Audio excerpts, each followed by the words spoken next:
Մեծարգո վարչապետ, կառավարության հարգելի գործընկերներ, Իրան-Իսրայել հակամարտությունը տարբեր հետևանքների իհարկե կարող է ունենալ, բայց ես ուզում եմ խոսել Հայաստանում դրա հիմնականում սոցիալական հետևանքների մասին։ Եթե այս կոնֆլիկտը երկարաձգվի եւ ավելի մեծ ծավալ ստանա հատկապես, մենք կարծում եմ, որ չենք բացառում նաեւ փախստականների ներհոսք Հայաստանի Հանրապետություն, կարծում եմ արդեն նաև կան որոշակի ազդակներ սահմանին, երբ խոսքը գնում է օրինակ փախստականների խնդիրներից,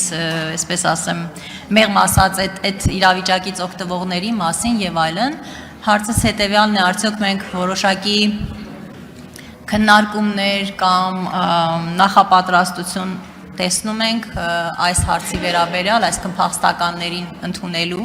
դա կարող է լինել կացարանների ապահովման, չգիտեմ, հետագայում իհարկե նաև այլ սոցիալական խնդիրներ, ինչպես նաև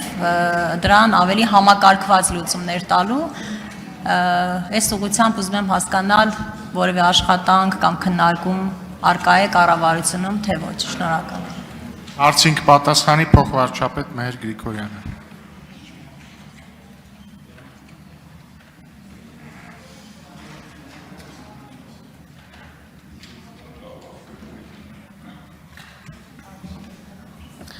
Շնորհակալություն հարցի համար Տիկին Բաթյան, ինչ խոսք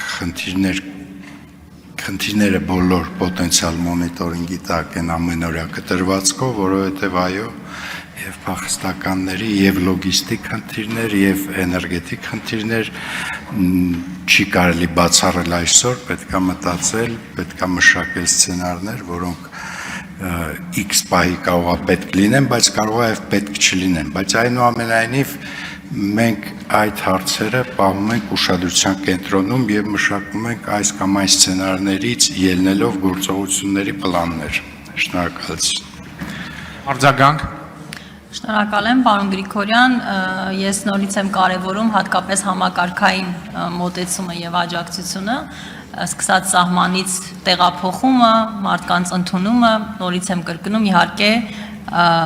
բնականաբար որևէ մեկի համար ցանկալի չի լինի, որ այդ իրավիճակ ունենանք, բայց չենք կարող երբևէ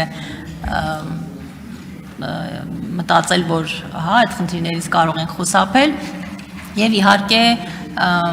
ես գիտեմ, որ նաեւ Հայաստանում մենք ունենք բնակֆոնդի, սոցիալական այդ բոլոր կարիքների ապահովման խնդիր, ես կարծում եմ, որ ավելորդ չէ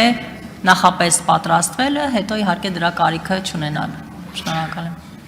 Համաձայն եմ Տիկին Բաթյան, նման հարցերը տարածաշրջանում նման իրավիճակի պարագայում այդ հարցերը ինքնահոսի բնականաբար չի կարելի թողել, ես վստահեցնում եմ ձեզ, որ կոնսոլիդացված տարբեր գերատեսչությունների կազմով այդ հարցերը քննարկվում են, ուղղակի սցենարների մասով չի ցանկանա հիմա դետալիզացնել, որովհետև կան նուրբ հարցեր, որոնց մասին կարիք չկա այս պահին խոսել, բայց սցենարներում այո, ձեր ասած խնդիրը, էներգետիկ խնդիրը եւ լոգիստիկ խնդիրը կա, իդեպ լոգիստիկ խնդիրներ արդեն իսկի հայտ են եկել, այդ իմաստով բնականաբար այդ ամեն ինչը կա եւ մնում է մեր ուշադրության կենտրոնում։